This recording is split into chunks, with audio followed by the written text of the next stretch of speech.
I worked with Chris at William Blair. He was a scholar and gentleman then. He was more than gracious to come back out here again. Chris headed up our fixed income group, so he knows a lot about bonds and the bond math behind that. So if anybody from our investment club or the investment analysis class has any bond questions, Chris is the guy. He knows way more about it than me.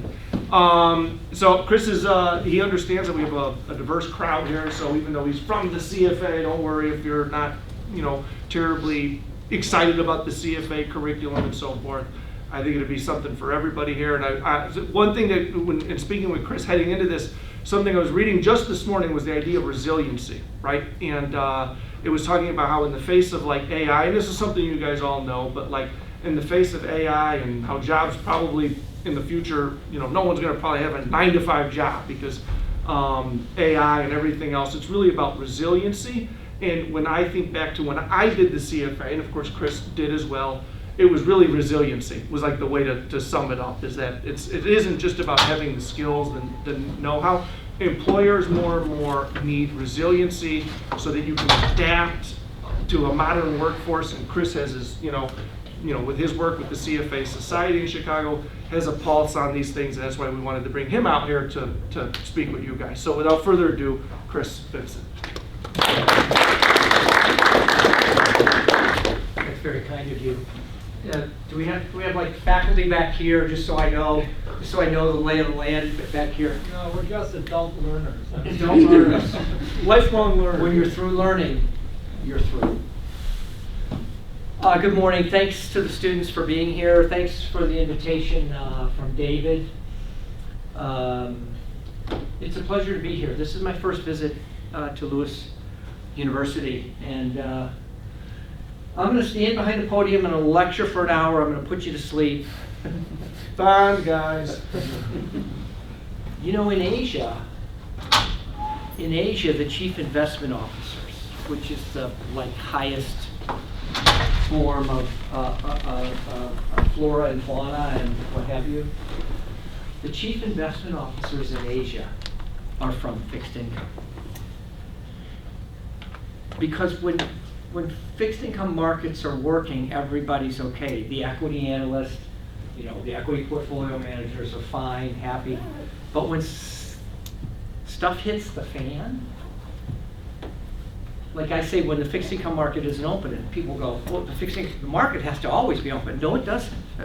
And you have to fund yourself. There's something called the global financial crisis that happened in 07 and 08, where funding markets, GE couldn't make their payroll, and he called the Treasury Department and said, I can't get my commercial paper funded. And Geithner knew better at the time, but he said, what's that going to mean? He goes, I'm not going to make my payroll for 350,000 employees. The fixed income markets are very, very important. But all the markets are important. So thanks for the invitation to be here. I know we have about an hour. I know some people are required to be here and get extra credit. Let me start with the following.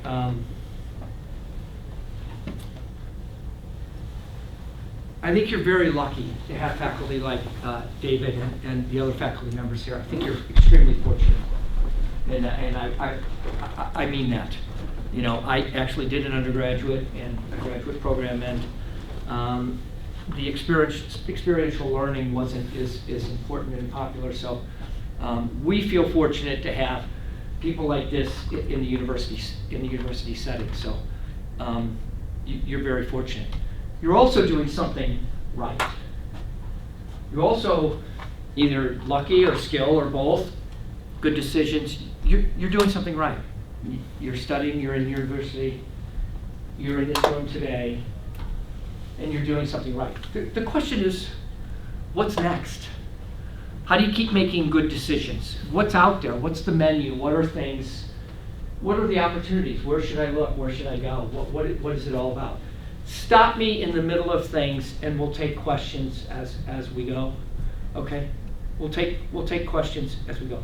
My background is asset management, money management. Actually, the start of my career was at a major corporation that had a Treasury Department, and Treasury Department they dealt with the rating agencies because they issued debt. They dealt with banking, because they had clients and they had receivables and all that. And I was on the investment side, the benefits, pension funds, 401ks. That's where my institutional investing career started. And that job is still true today, and there are a lot of CFAs in there. Boeing Pension in the city of Chicago has $60 billion in their pension, because they still have a pension. They have $60 billion in their 401k assets.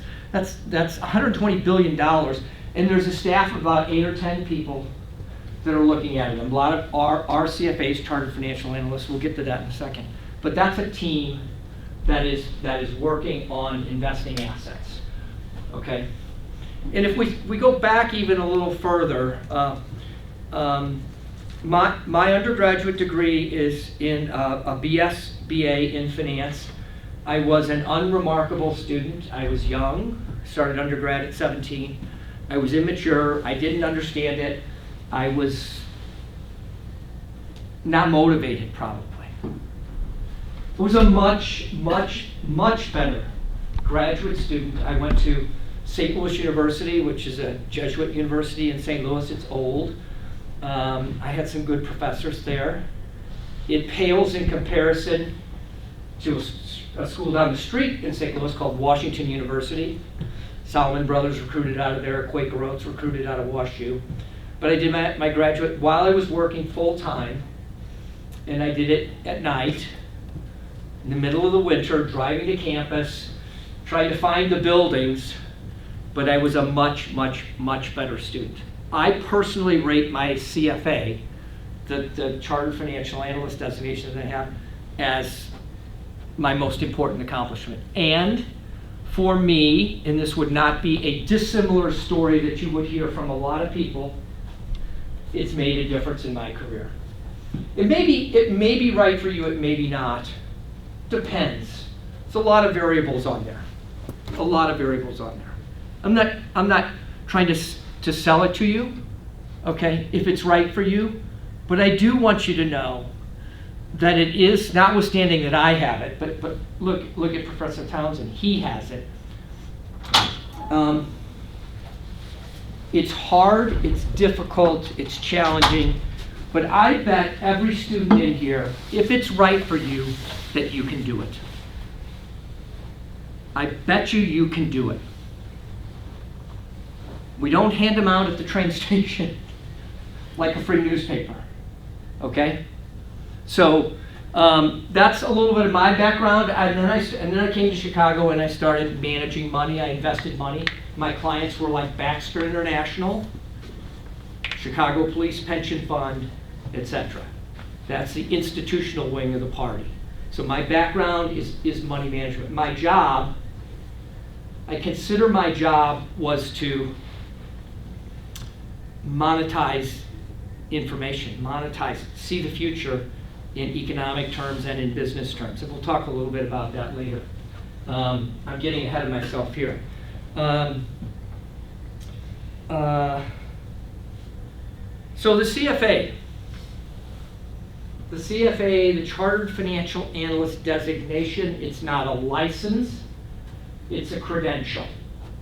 It's a credential, it's not a license.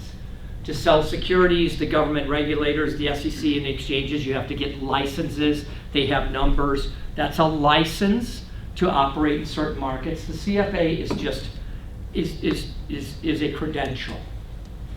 Is everybody familiar with it? Show of hands. And relatively low level of now you've heard. Have you heard of it? Yeah. Okay. Again, notwithstanding that I was able to get through it, and I took it a while ago. Now you could take it on a computer, and there's a lot of flexibility. I took it on a stone tablet in a cave back in the day. It was given once a year. It's called high stakes testing. You know why it was high stakes? If you failed, you had to wait 364 days to take it again. Yeah. And if you're working at night and you're married, your partner might say, "Oh my God, you got to study another spring. We can't take a vacation again because you failed it."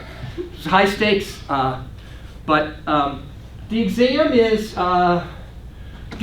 about what you're studying now. A lot of there's accounting, there's financial statement analysis, right? Econ, macro and a little macro and micro, corporate finance, right? A lot of investment work. A lot of investment work with traditional asset classes, stocks and bonds, equities and debt. But then there's also there's derivatives, right? And there's some ESG on there, environmental, social, and governance. Underpinning everything with respect to the CFA and being a CFA is an ethical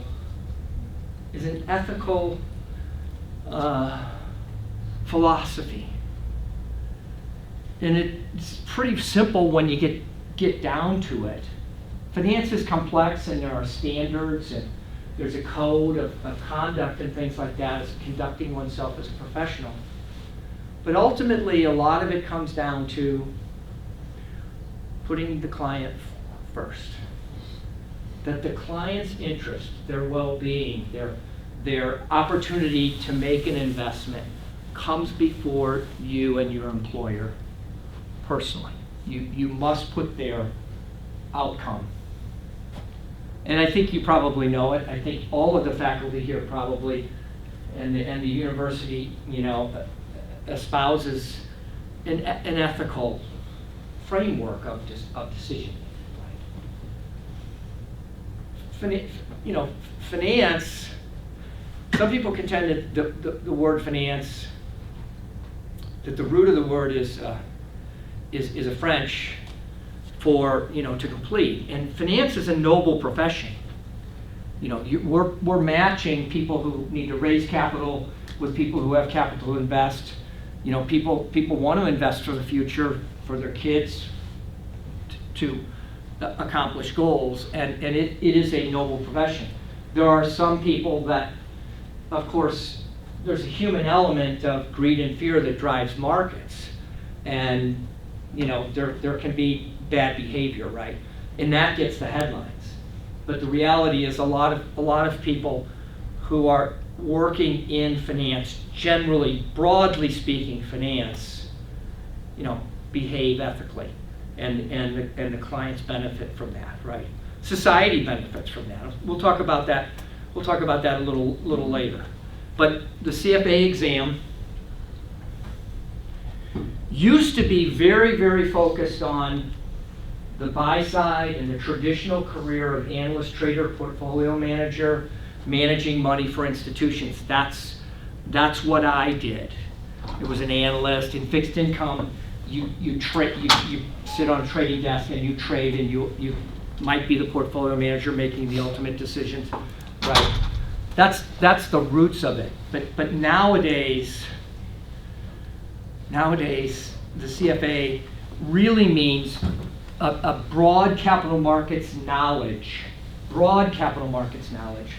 And as Professor Townsend was saying, he was using the word resilience. And employers know this.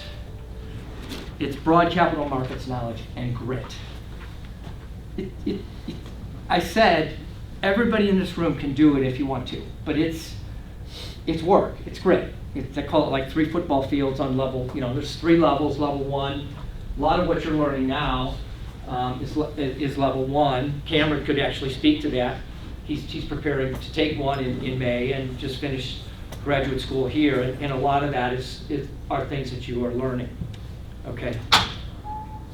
Any questions about that? The exam is given a couple times a year. It can be used for a lot of different careers now. FP&A, financial planning and analysis.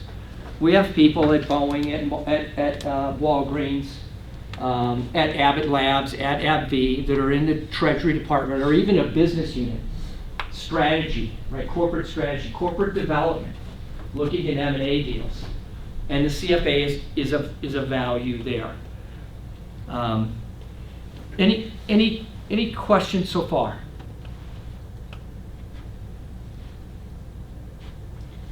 Can you explain more about the labels You just told about level ones, right? Level one. Yeah. Level one, yeah, there's 3 levels. Level one is about kind of more basic knowledge of financial analysis, investments, asset classes, stocks and bonds. The aspect of level one and level two, there is quant.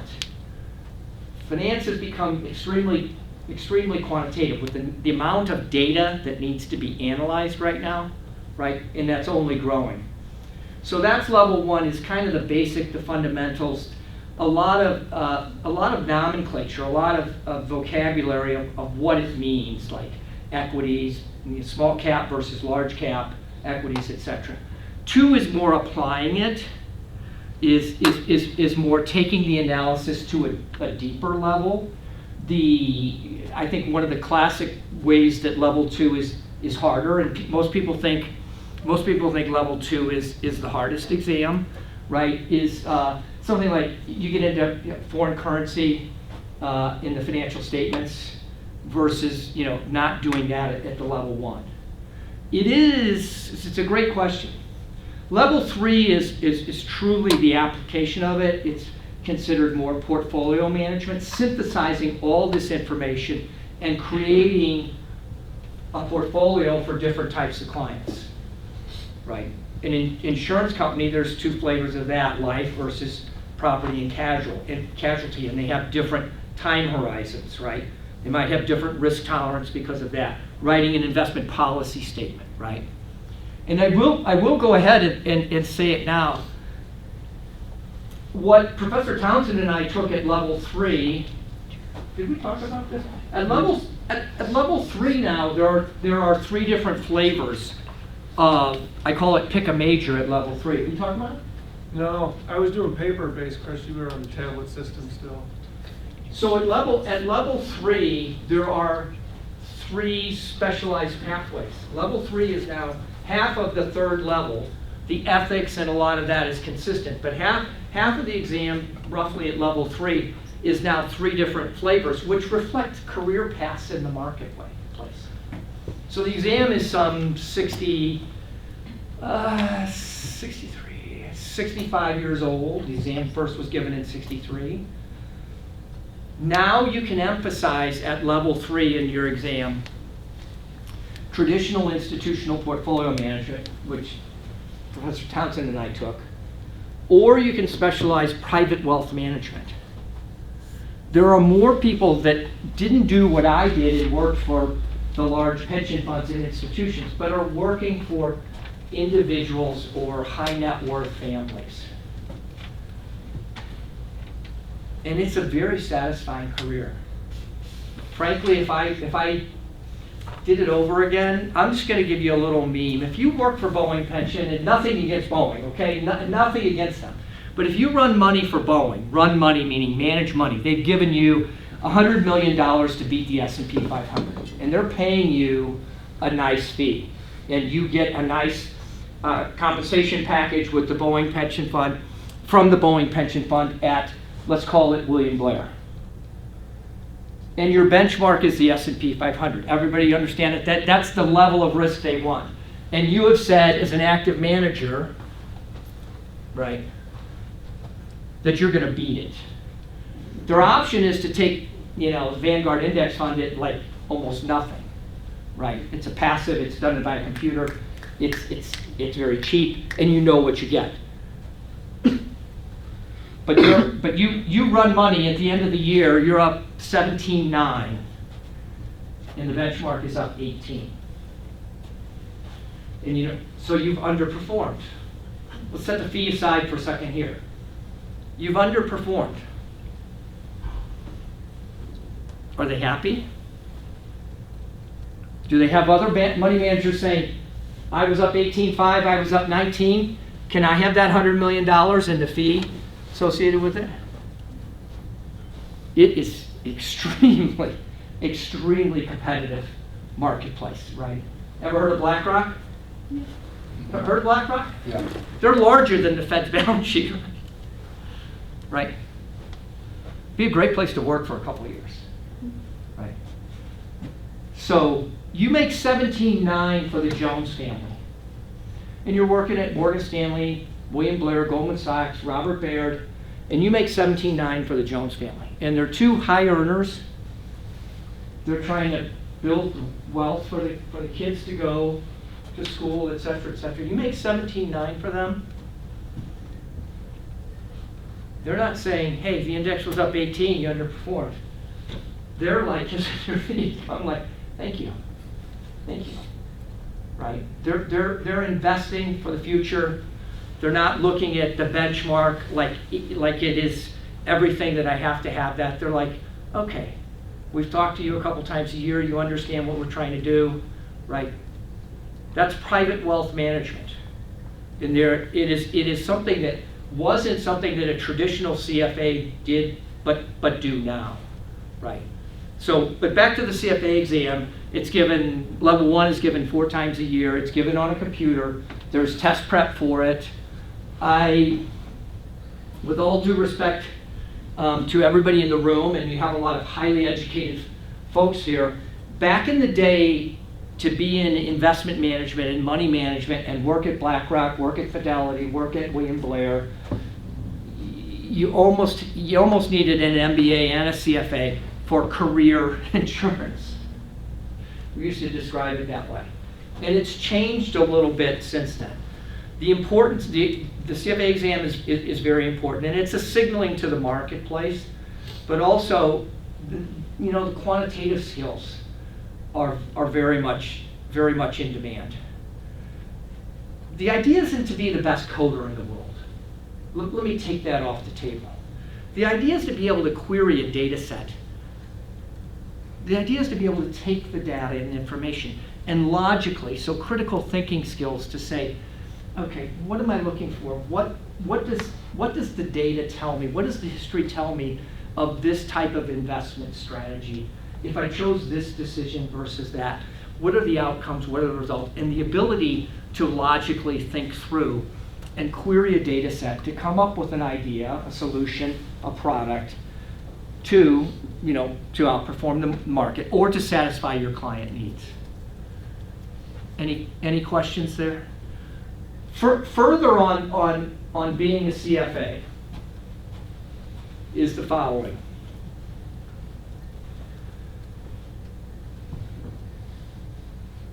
It is a designation that is, or let me put it this way. When you're a CFA, you're a member of a global fraternity or sorority. When I have been traveling in Latin America, which I did for investment work, or Asia, or Europe, the majority of people don't know if I say it, they don't know what it means when I say I went to St. Louis University and earned an MBA, right? They know Booth and they know Stanford, right? But when you say I'm a CFA, there's a recognition because they know what you went through, and they did it, right? So there is it might sound like a big number, but the test has been given since '63, and there's like 210,000 CFAs globally. Okay. And then the other thing I want to talk a little bit about is not everybody that is a CFA is necessarily doing investment work, right? There is the side of finance that is and if this fits your personality, selling, marketing, client service, the other side of the business that happens. In a lot of the world, in institutional investing for Boeing Pension, some people are dealing with the CIO of Boeing Pension from Blair, and they're not actually making the investment decision every day, but they're working with their consultant, what have you. And the CFA gives you a lot of cred, right? Because as it stands right now, the people. I was not at Boeing. I was at Rolls Royce Purina Company, now known Nestle Purina, out of Europe, but in St. Louis, Missouri. And you know, you're dealing with an investment consultant and you're dealing with the asset manager, and everybody has a CFA around the table, and it's like, okay, you know, that gives you credit. But not everybody is doing the investing work. There's a whole aspect of selling, marketing, client service, and if your personality that fits you better, you know, a lot of people in distribution, that's a term that's in the asset management business. It's a catch-all term that talks about you know, selling, marketing, client service, dealing with a consultant who advises Boeing Pension because or Chicago Police Pension. Chicago Police Pension, they don't have a ton of people that have MBAs and CFAs, right? They need to hire somebody to help them in this process of finding asset classes, doing asset liability work, and saying, which way should I go? Where do I look? How do I find people? How are we doing so far? Learning something? What's your name, sir? Ryan, sir. Ryan, I'm Chris. Nice to meet you. So I'm studying for my CFP right now, and I'm working in the private wealth management field. I work for a firm right now, but one of my goals is to look at my CFA maybe after I'm done with the CFP. You said you could pick like a private wealth management route when you get to level 3 with the CFA. What would that add on to the CFP on top of that? You know, thanks for the question, Ryan. It is a great question. And the world of private wealth is, first of all, it's growing. Wealth is being created. As long as, you know, we have laws and capital markets that work, and people want to save, people want to invest, people want to take risks. So Ryan asked a question about the CFP, which is a certified financial planner, which is more on the idea of planning, right? With where do I want to go with my goals, and how do things grow, and a whole bunch of things like that, and including estates and trusts and wills, and how to manage your financial affairs, not just the investment side of it, but everything else that surrounds it, which is very important. And the CFP is a credential in that private wealth space.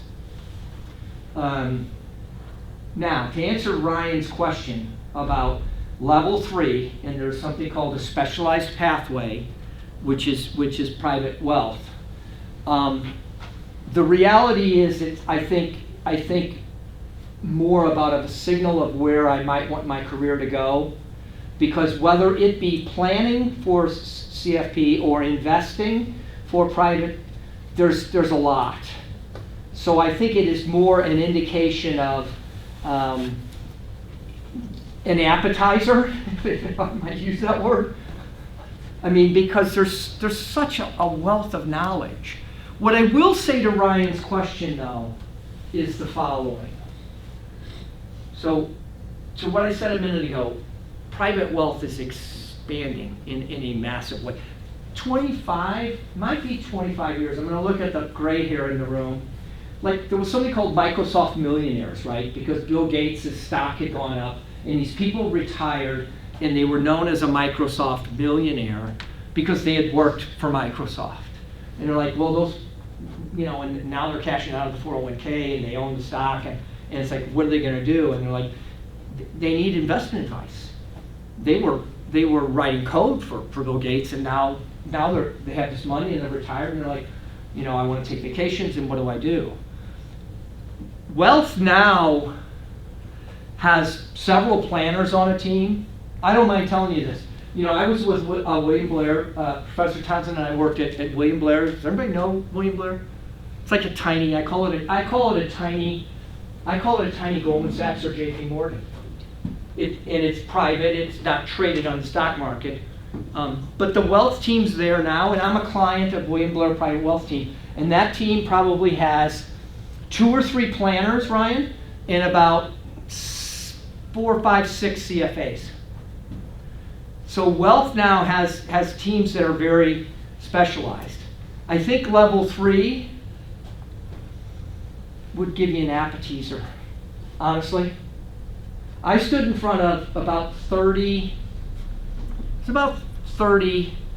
MSF, Master of Science Finance, students from the University of Illinois, UC as they call it, Urbana-Champaign, and they said to me, Chris, a couple of them said, it's largely a community not from the States, and they said to me, which would you take? Now these flavors is brand new.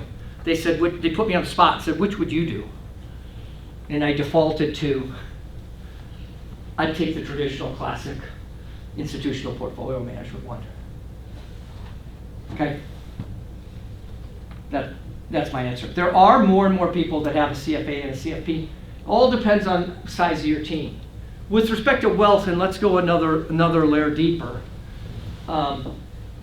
Some wealth teams still have people picking stocks, still identifying securities that they think have a growth rate that will outperform and build wealth over time. Others use more funds and ETFs, right?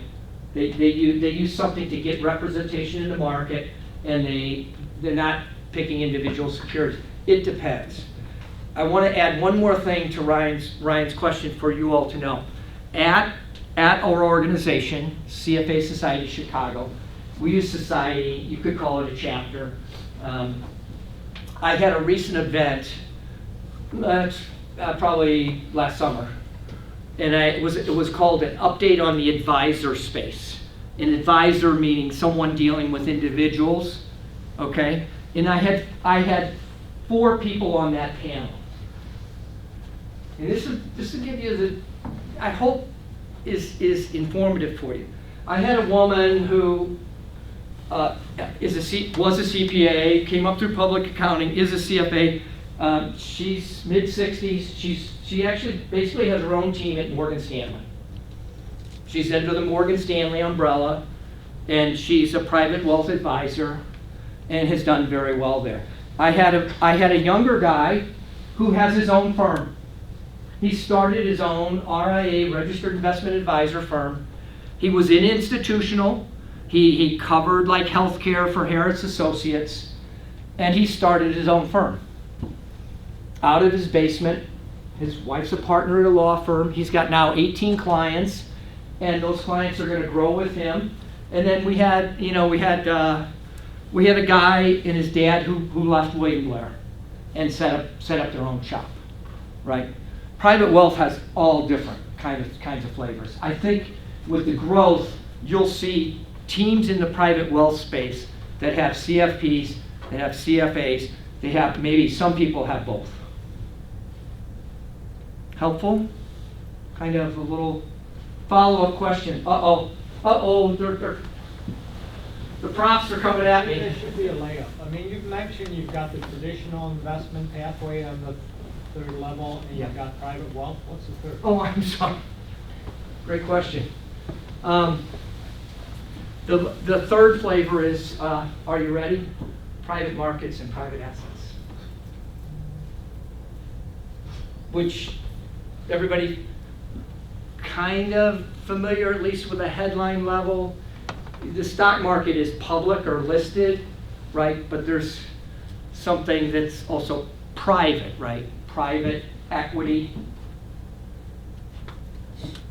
where a firm, a business, a concern, a company is not public, but it's private. And the ownership of that and the evolution of that, right? There are transactions, right, where there's leverage and incentives to management. When I was doing it a long time ago, we called it LBOs, leveraged buyouts, right? Where maybe a large corporation had a business unit and they were selling it, and the management said, "We want to buy it," right?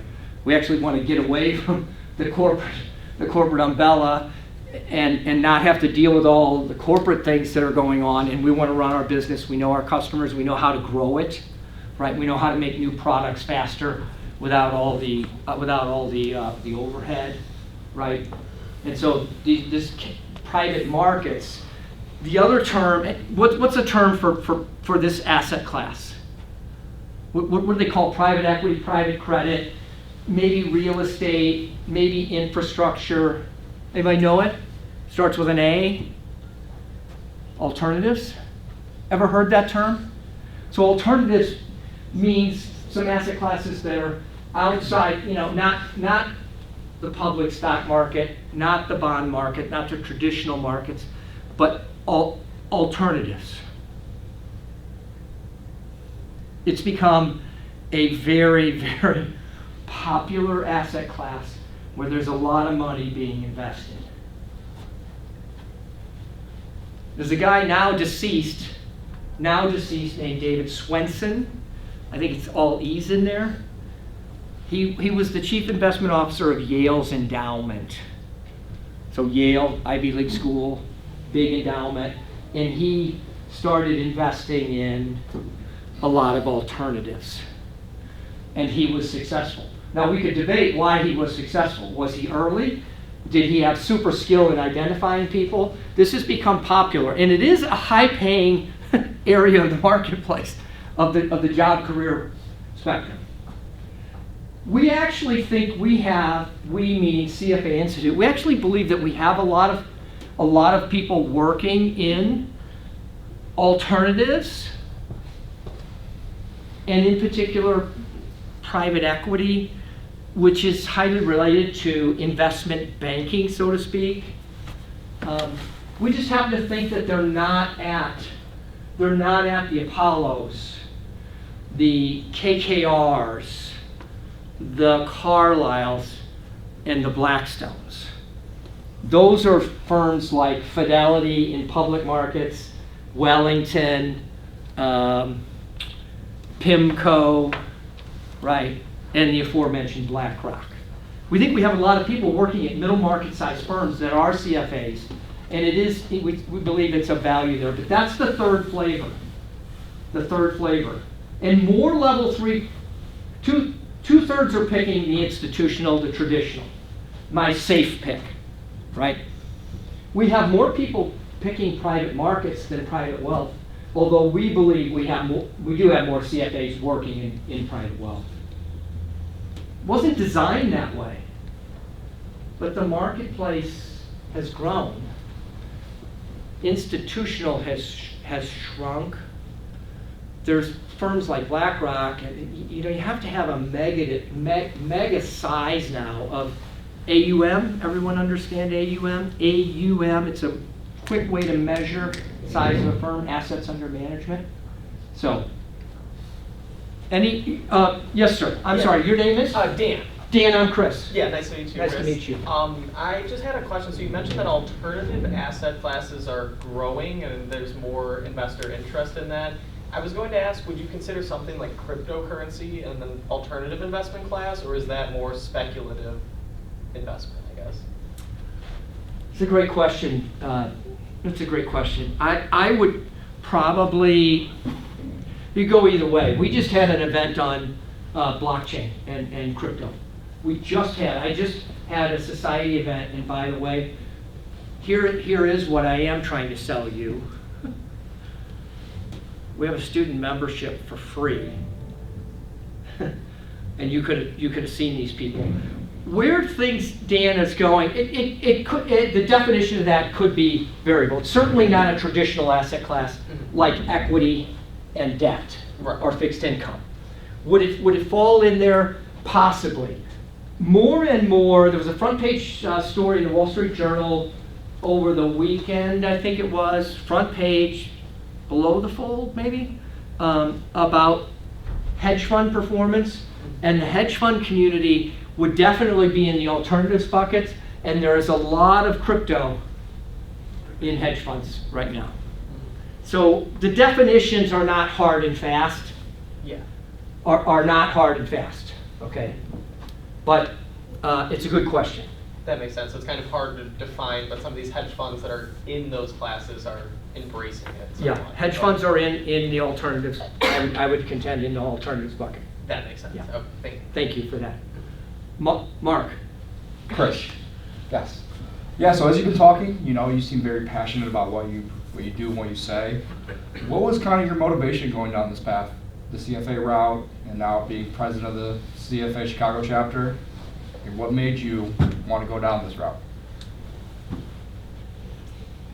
Let me take the hard questions first. My mom, do we have any accountants in the room, CPAs?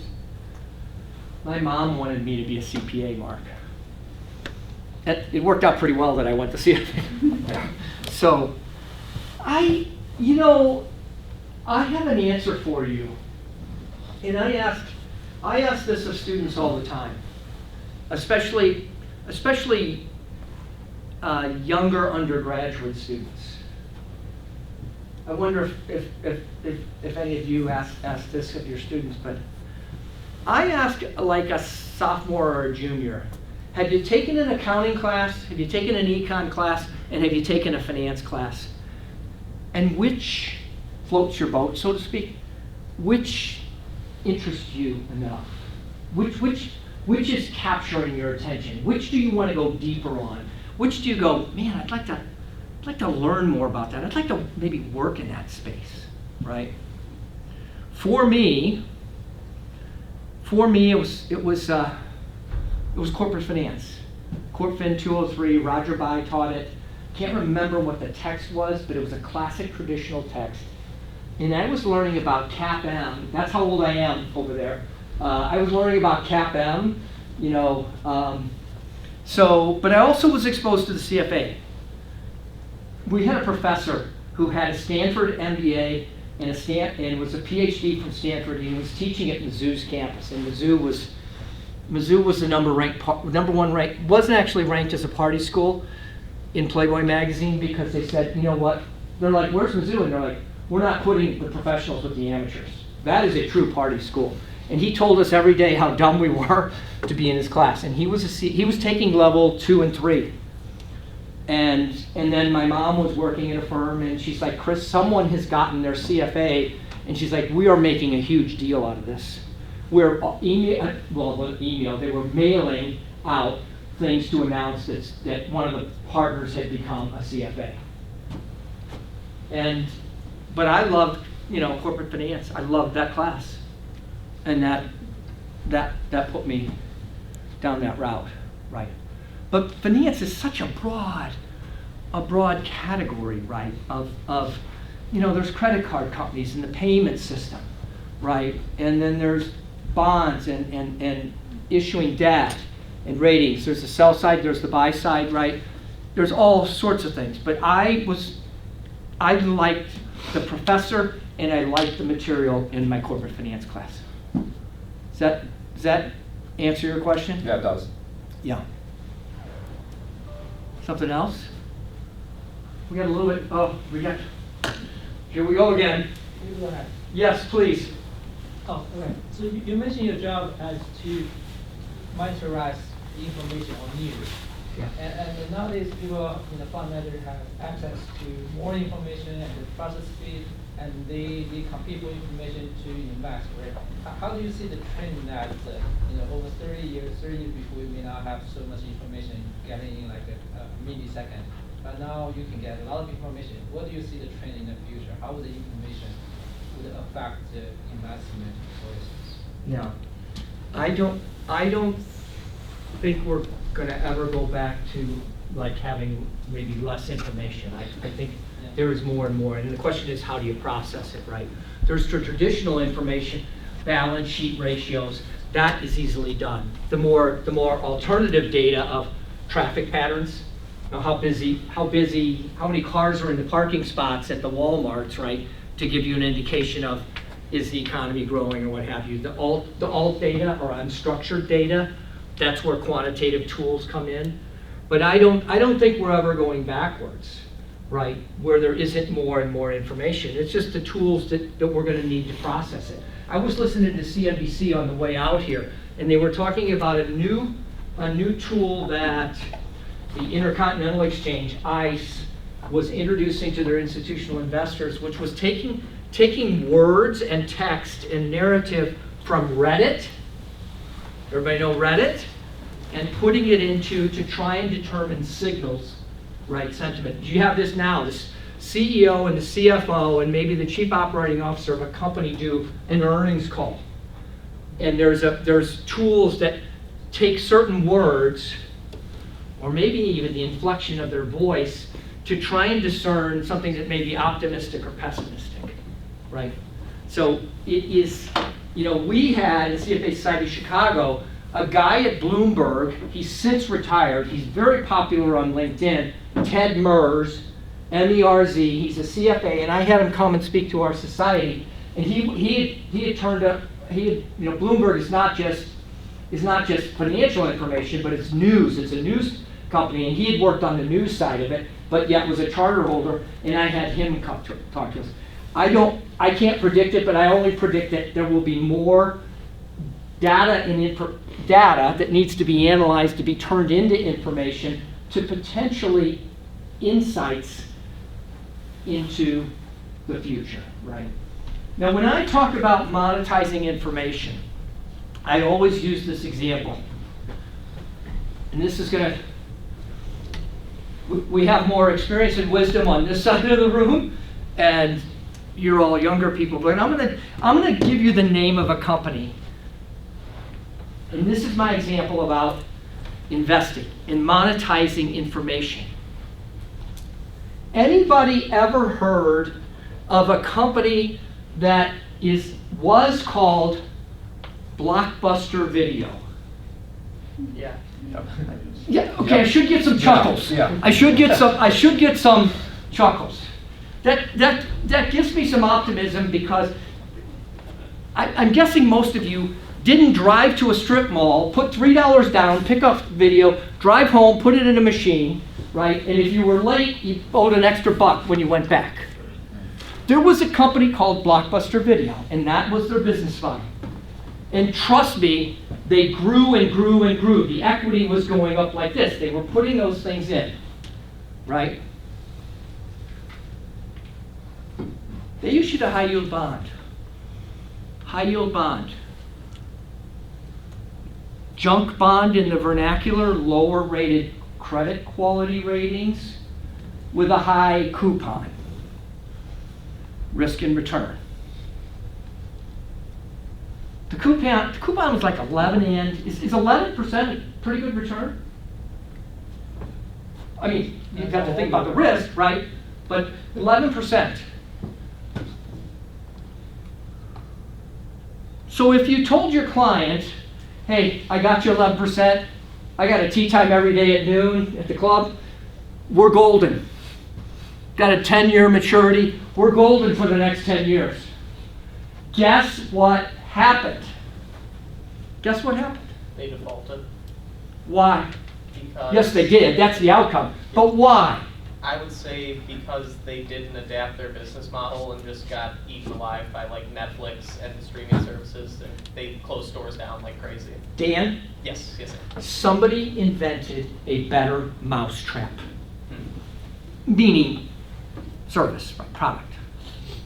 And if you weren't paying attention, if you were at the golf course playing golf and you weren't reading Bloomberg News, if you weren't reading the Wall Street Journal, if you weren't looking at Reddit, if you weren't and you said, I think they're fine. What's it called in economics? Creative destruction? Schumpeter? Somebody built a better mousetrap. And if you thought no one's going to innovate, then you were asleep at the switch.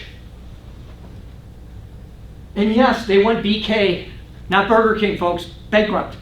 You gave them $100. You got 40 cents back. You think your client is happy? No. Monetizing, what I call monetizing it, thinking about the business model. Folks, everybody have one of these? This was financed in the United States of America with junk bonds.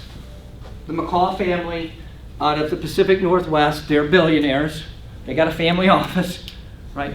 This was financed with junk bonds. It was risky at the time. Are people going to pay for this? Where's the technology? How's it going to work? Is it going to get to scale? Right? Now we're like, and then it was like, Are people really going to pay to get the soccer scores on their phone? Well, hell yeah, they are, right? Cable TV, same exact story. Comcast, what's his name? Roberts family out of Philadelphia. Their first purchase was 1,300 pops. It's what's called population in Biloxi, Mississippi. 1,300 cable stations 40 years ago, financed with junk bonds. So when I talk about our industry is, these are innovations. They're generally speaking, they're good, they're healthy, they create progress. Finance created that. High yield bonds created the cellular telephony, so to speak. Okay, we've got just a couple minutes left. We've talked about a lot. Careers, I have notes down here. High paying team, you work around a lot of smart people. Your technical skills are important. You're reading, you're learning how to do all this, and you need to do that. Ultimately, then, it's about communications, right? The soft skills. My society stands up events for soft skills.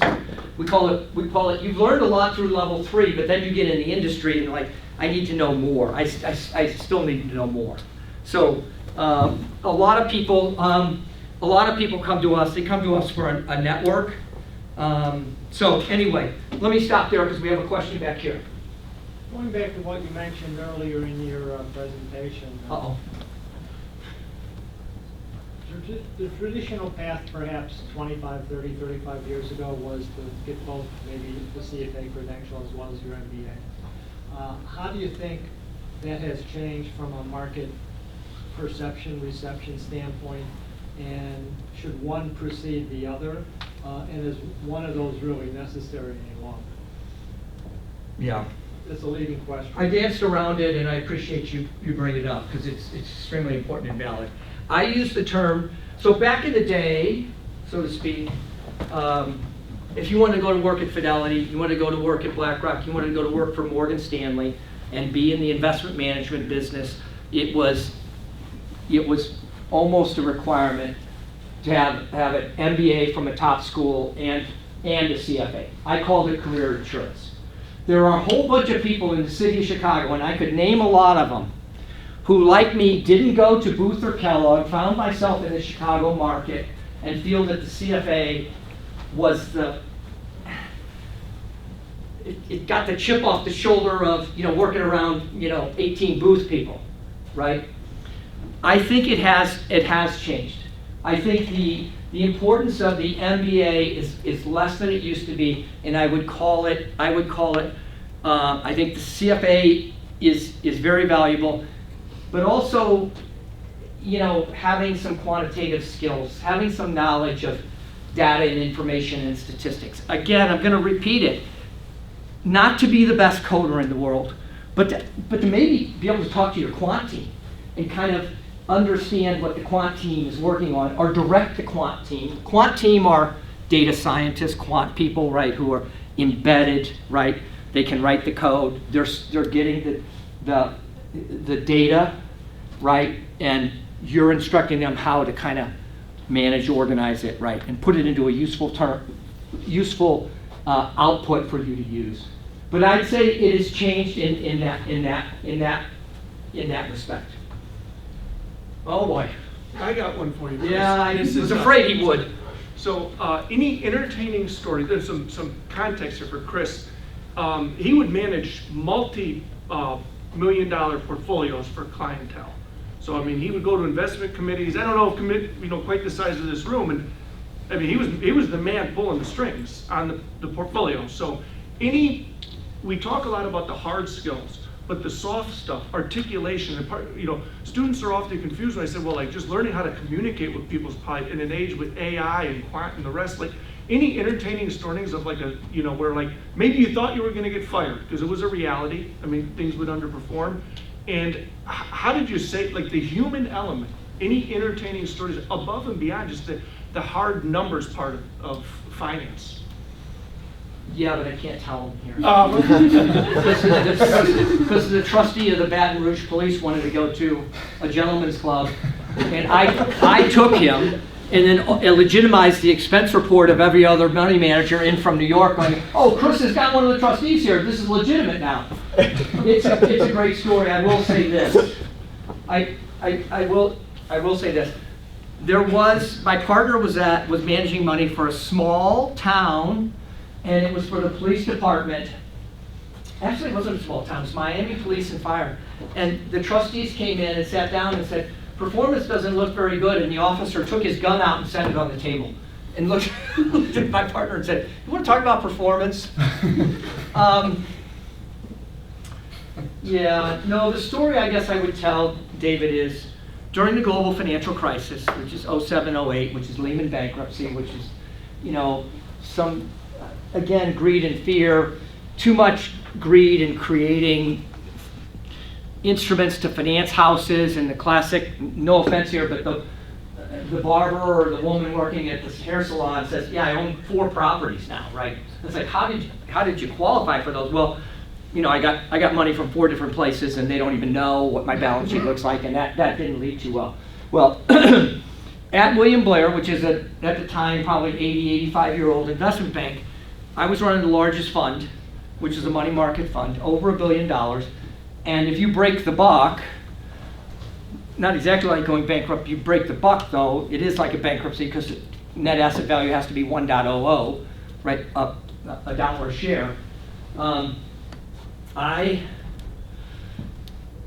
was running that fund. We had no mistakes in that fund. It's a type fund. Other organizations did.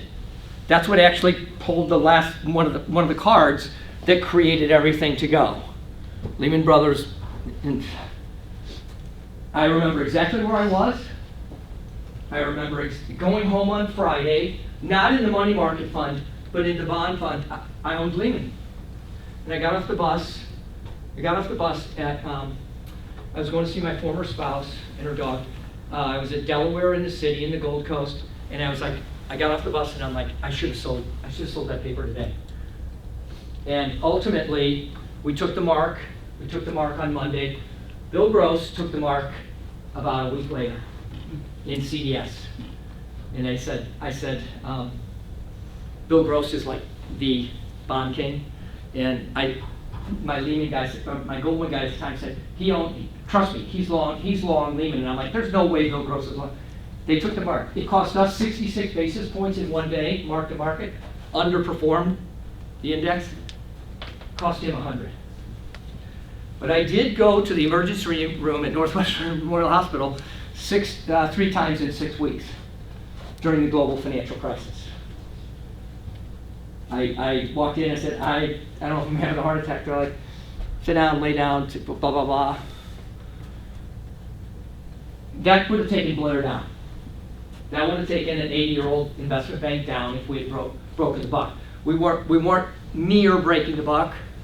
We had one floater, Wells floater, out to April 1 from September. They gave us a modicum of noise in our pricing, right, in the money market fund. So it's real. It's a fun industry. I don't want to end on that, but we're about at the top of the hour. Is there one last question? I'd like to repeat how lucky you are to have the talented faculty here, and you are doing something right. The CFA, if it's right for you, it may be very right for you. You should be aware of it, right? It's hard, but you can do it. You absolutely, everybody in this room, if it's right for you and it would be helpful, you can do it. It's a strong signal to the marketplace to an employer if you've passed one. And you can now take it as a junior. Investment banking is recruiting out of kindergarten now, up on the Upper East Side. They take a 6-year-old going to kindergarten and they say, can we have her to be an analyst at Morgan Stanley in 18 years? And so I think there's one last question.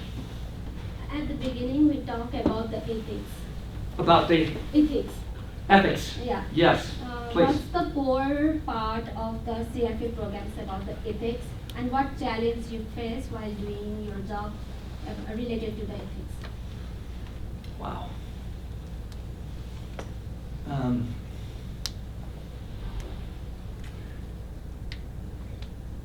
The short answer is, so the question is about ethics and maybe a real world life example of an ethical challenge.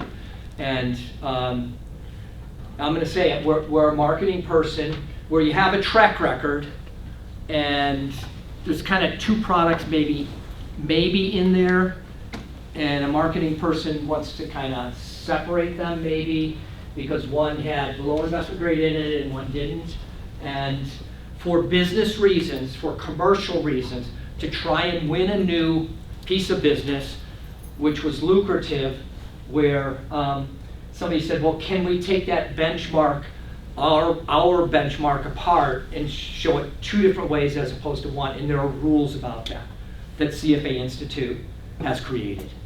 It's called performance, GIPS, Global Investment Performance Standards, about how you advertise how good your product is and how it performs against the benchmark.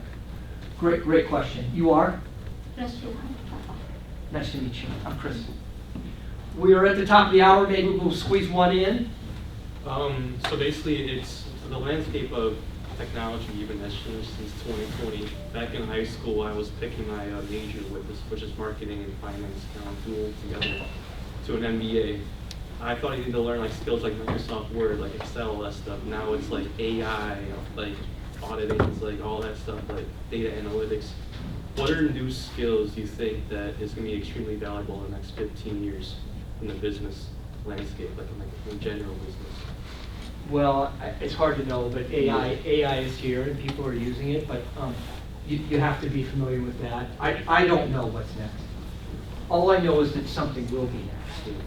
And how it's adopted and where. I do believe, though, that what you bring to the table and your ethics and your experience and your knowledge and your learning in a classroom and you're maybe listening to other people that come in is valuable.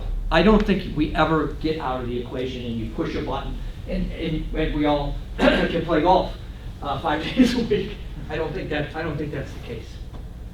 Critical thinking skills, ethics, and communication, personal relationships. Communication, we're all selling our ideas. You can be the best analyst in the world, but if you don't know how to present that to an investment committee, to your fellow team members, to your portfolio managers, you know, then what good is it? The ability to communicate with people and influence them, nudge them, sell your ideas. Ideas matter, right? This was a lot of fun. This was my first visit here.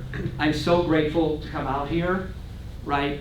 The society, get in touch with me. We have a free student membership. You can come to most of our events for free. You can come to some very, very heavily discounted, where you can be at a table and have a lunch for probably $30, and there's 6 or 7 employers around. My biggest employers are Northern, Blair, and Morningstar, but then it goes to a lot of different other firms, right?